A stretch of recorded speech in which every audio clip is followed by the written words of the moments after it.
Assalamu alaikum. This is Shauruk Mujumdar welcoming you to the English news from Btv-Chattogram. Let's begin with the top stories. Chief Election Commissioner urges voters to exercise voting rights in peaceful and festive atmosphere.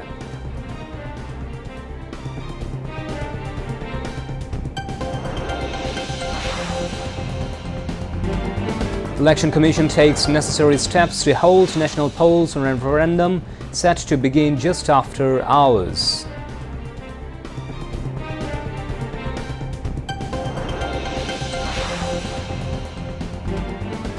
Journalists, local and foreign observers can play important role in holding free and fair election, comments Information Advisor.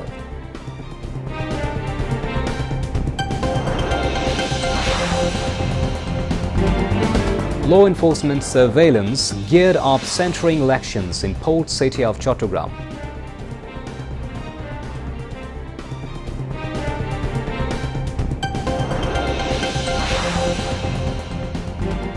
Over 5 lakh expatriates vote through postal ballots so far.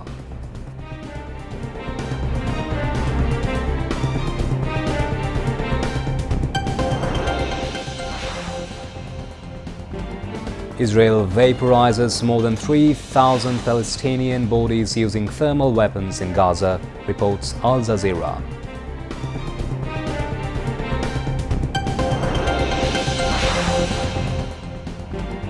And South Africa beat Afghanistan by 4 runs in Super Over in T20 World Cup at Ahmedabad.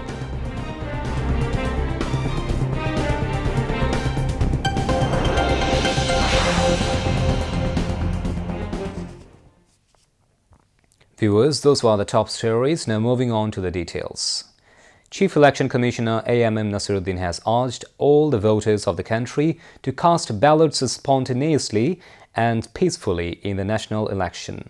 He made this call in a televised address to the nation ahead of the 13th National Parliamentary Election and referendum scheduled to be held tomorrow.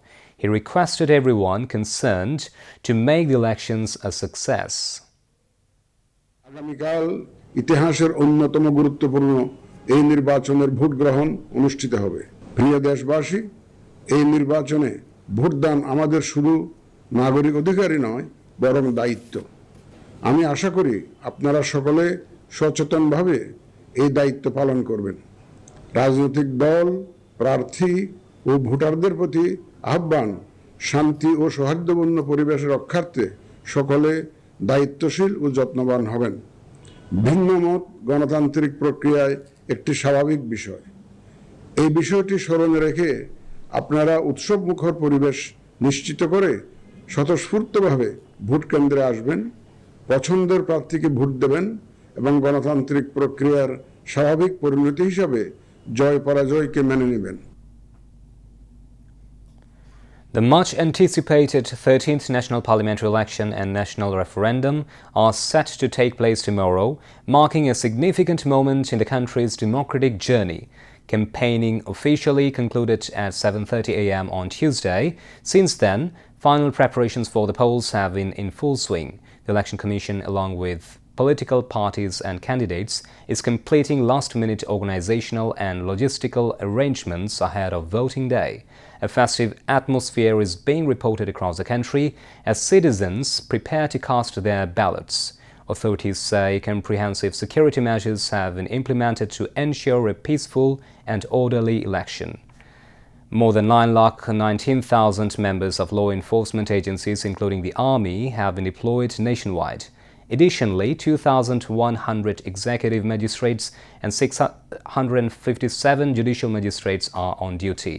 The Election Commission has directed magistrates to take immediate action against any electoral offences or violations of the Code of Conduct to maintain law and order. After a prolonged period, voters are expressing strong enthusiasm about participating in what is being described as a free and open electoral environment. A significant number of residents have already traveled from Dhaka to their home districts to take part in the vote. The Election Commission projects a voter turnout between 60 and 65%.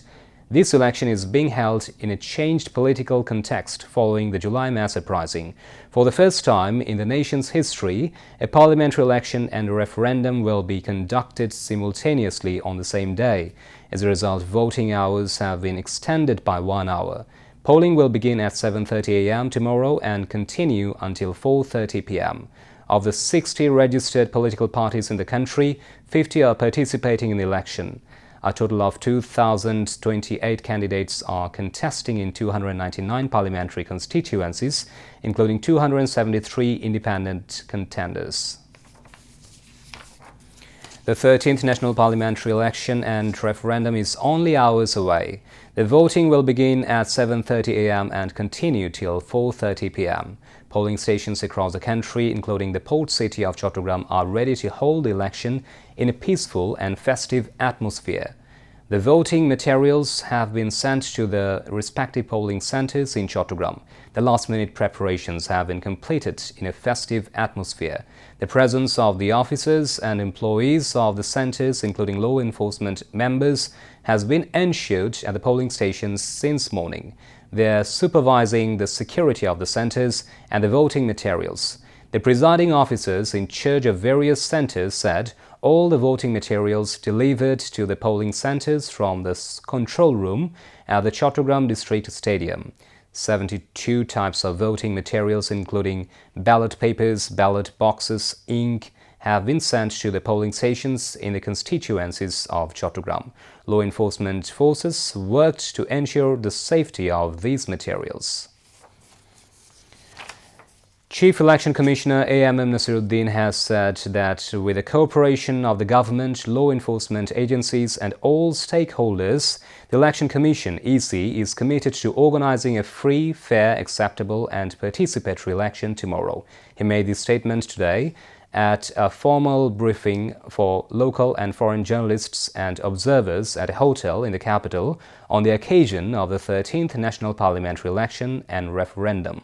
CEC A.M.M. Nasiruddin said that the Election Commission has completed all preparation for the 13th National Parliamentary Election and referendum. He added that all ballot papers and election materials have been distributed to polling centers accordingly. The CEC said the EC is working with 100% transparency to ensure a free, fair, neutral and acceptable election. At the briefing, Election Commissioner retired Brigadier General Abul Fazl Mohammad Sanaullah said that the absence of the Awami League from the election will not affect voter turnout at polling centers. In response to a question from journalists, the CEC said that the Commission is working within its jurisdiction. Election Commissioners Muhammad Anwarul Islam Sharkar, Abdur Rahman Al Masood, Tahamid Ahmed and Senior Secretary of the Election Commission, Akhtar Ahmed, were also present at the briefing.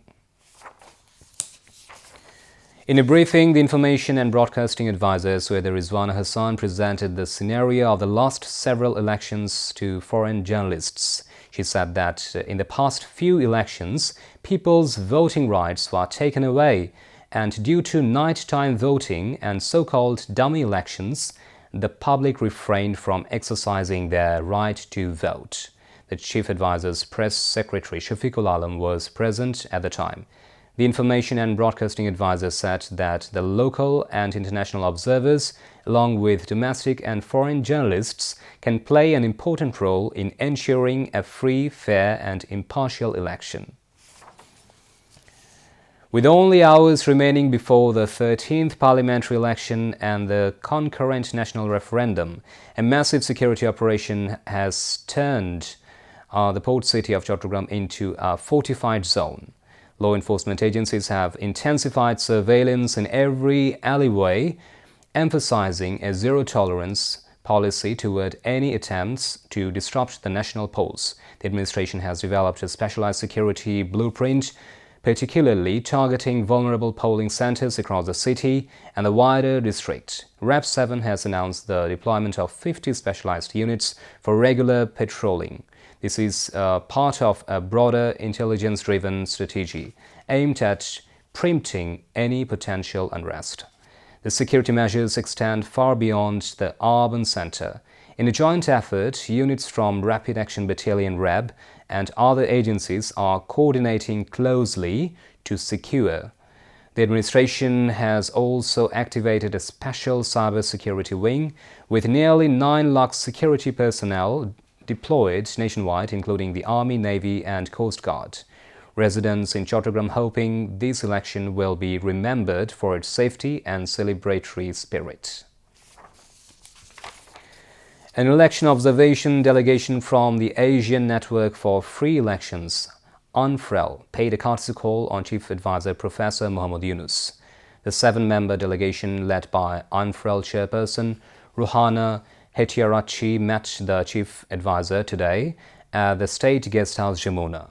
Lamia Murshid, Principal Coordinator for the Sustainable Development Goals at the Chief Advisor's Office, along with senior officials from the Ministry of Foreign Affairs, were also present at the meeting. A total of 481,185 postal ballots sent by Bangladeshi expatriates who registered through Postal Vote BD app to vote in the 13th Jatiyo Shongshad polls and referendum have so far arrived in the country. A total of 766,862 ballots have been sent to the expatriates who registered through the Postal Vote BD app. Of those, 528,579 people have received their ballots, while 5,15,619 voters have already completed voting. In addition, 5,77,327 expatriate voters have submitted their ballots to the post offices or postal departments of the respective countries. Of those, 4,44,436 ballots have been received by the returning officers. So far, ballots have been sent to the addresses of 7,60,898 registered voters in the country. According to the latest official data, 6,10,650 voters have received their ballots within the country. Of those, 5,80,665 people voted, while 5,61,139 voters have submitted their ballots to post offices or mailboxes. Returning officers have received 4,38,951 ballots so far. A total of 15,33,684 voters, both in the country and abroad, have registered through the Postal Vote BD app to vote in the polls. Now, international news.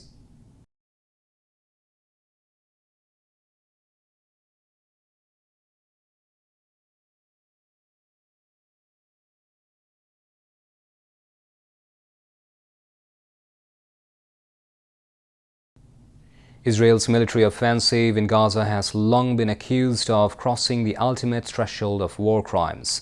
Now, a new investigative report by Al Jazeera has revealed further alarming details.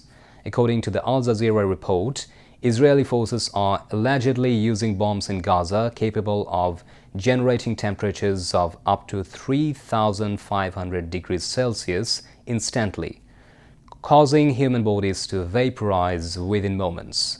The investigation claims that some victims have been reduced to vapor, leaving almost no trace behind. Al Jazeera reports that the use of thermal and thermobaric weapons allegedly supplied by the United States has resulted in nearly 3,000 Palestinians being completely burned or vaporized. An investigative documentary by Al Jazeera Arabic titled "The Rest of the Story" states that since the offensive began in October 2023, Gaza's civil defense teams have documented 2,842 Palestinians who are recorded as having vaporized or gone missing, with only small traces of blood or tissue found at the scene.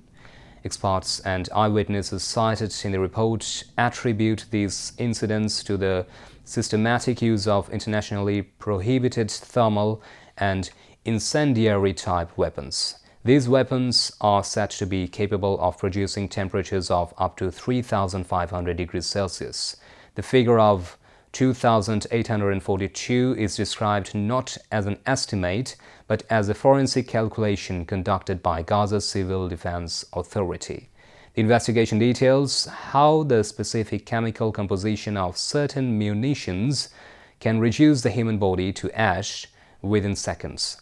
Russian military expert Vasily Fatigarov, quoted in the report, said thermobaric weapons not only kill but can also completely destroy physical matter. Meanwhile, our proposed multinational peacekeeping or international stabilization force for Gaza could consist of approximately 20,000 troops. Indonesia is reportedly considering contributing up to 8,000 personnel, according to comments from a spokesperson for President Prabowo Subianto cited by Al Jazeera.